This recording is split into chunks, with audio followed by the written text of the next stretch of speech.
Dans cette vidéo, nous allons analyser la contre-attaque ukrainienne au nord de Liman.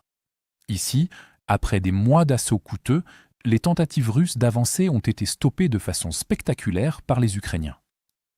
Cependant, les Ukrainiens ne se sont pas simplement contentés de rester derrière leur ligne défensive en attendant une nouvelle attaque ennemie, ils ont préparé un plan pour briser largement les lignes russes. Alors que la puissance de combat et la capacité offensive russe s'épuisaient, les Ukrainiens ont maintenu une défense active. Le 3e corps d'armée ukrainien a mené des contre-attaques locales répétées, soutenues par des frappes d'artillerie et des opérations de drones, ce qui a continuellement épuisé la main-d'œuvre et les ressources russes, les empêchant de lancer des assauts de plus grandes envergures. Pourtant, l'Ukraine préparait discrètement quelque chose de plus important. Le calendrier reflète des mois de préparation, car une fois les avancées russes stoppées, les commandants ukrainiens ont eu l'opportunité de faire tourner les troupes, d'améliorer la logistique, d'accumuler des réserves et de mener de vastes efforts de reconnaissance. Parallèlement, les frappes ukrainiennes ont continué de dégrader les routes d'approvisionnement russes au-dessus de la rivière Jerebets, en ciblant les ponts de bateaux.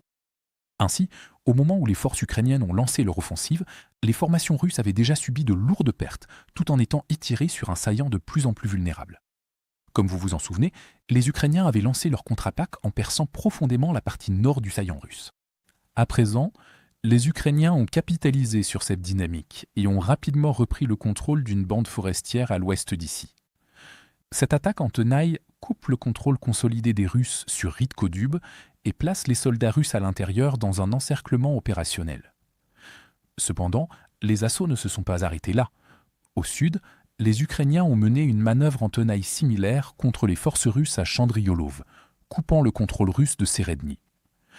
Bien que les forces russes dans ces poches ne soient pas totalement encerclées, la pression ukrainienne sur leurs arrières signifie que tous les renforts russes envoyés sont immédiatement fixés entre les tenailles ukrainiennes.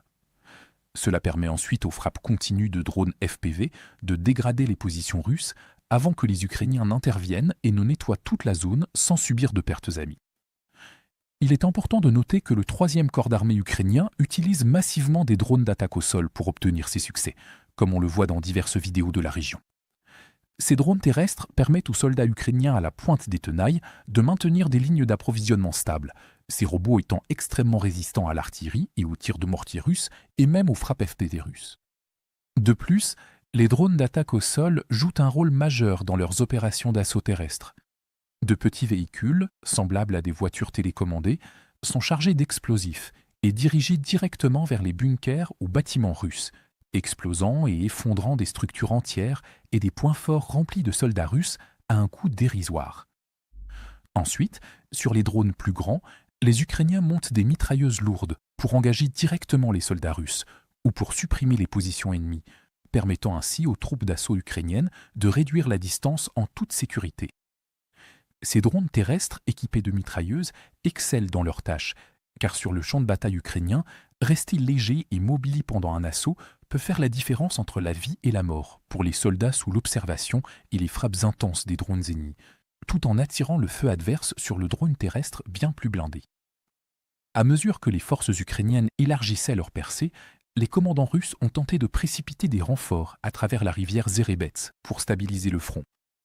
Comprenant l'importance d'empêcher cela, les Ukrainiens ont pris des contre-mesures et ces efforts se sont rapidement transformés en une nouvelle série de désastres.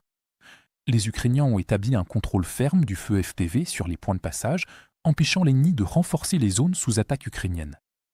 Les images diffusées montrent même des soldats russes isolés, pris pour cible, alors qu'ils tentent de traverser la rivière, tandis que les véhicules utilisés pour les transporter jusqu'au point de passage sont également traqués par les opérateurs de drones ukrainiens. Dans l'ensemble, la contre-offensive ukrainienne contre le saillant russe près de Liman produit progressivement des résultats, en combinant une pression d'usure soutenue à des opérations offensives soigneusement préparées. Les forces ukrainiennes ont élargi leur percée et placé l'ensemble du saillant sous un risque croissant d'effondrement, tandis que l'utilisation massive de drones terrestres continue de préserver des vies ukrainiennes tout en améliorant leur efficacité sur le champ de bataille, permettant ainsi aux commandants ukrainiens de maintenir une pression constante sur des forces russes de plus en plus éprouvées. À travers ces développements, la bataille ukrainienne pour éliminer le saillant russe au nord de Liman illustre comment l'Ukraine transforme la défense active en une opportunité offensive.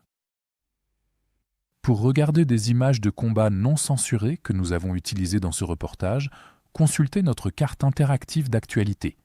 Ici, nous ne sommes pas limités par les politiques de YouTube et nous pouvons enfin vous montrer la version complète et non coupée de ce qui s'est réellement passé. Mais ce qui est encore plus important, c'est que cette carte vous donnera accès à toutes nos analyses des événements majeurs, bien au-delà de ce que nous pouvons inclure dans nos courtes vidéos quotidiennes. Enfin, nous lançons officiellement la 2e génération de notre carte interactive. Ce que vous voyez à l'écran en ce moment est une version considérablement améliorée et bien plus puissante de la carte, avec encore plus de fonctionnalités avancées et d'outils d'analyse de l'actualité. Pour célébrer le lancement de la nouvelle carte, nous lançons également une promotion de 50% sur tous les abonnements. À partir de seulement 4,99 $, vous bénéficierez non seulement d'un accès premium à la carte, mais vous débloquerez aussi toutes nos mises à jour stratégiques exclusives, nos aperçus du front et nos vidéos de géopolitique stratégique. Alors, cliquez sur le lien dans la description pour devenir membre exclusif de notre communauté. Je remercie sincèrement tous ceux qui ont choisi de nous rejoindre. Votre soutien compte énormément pour nous.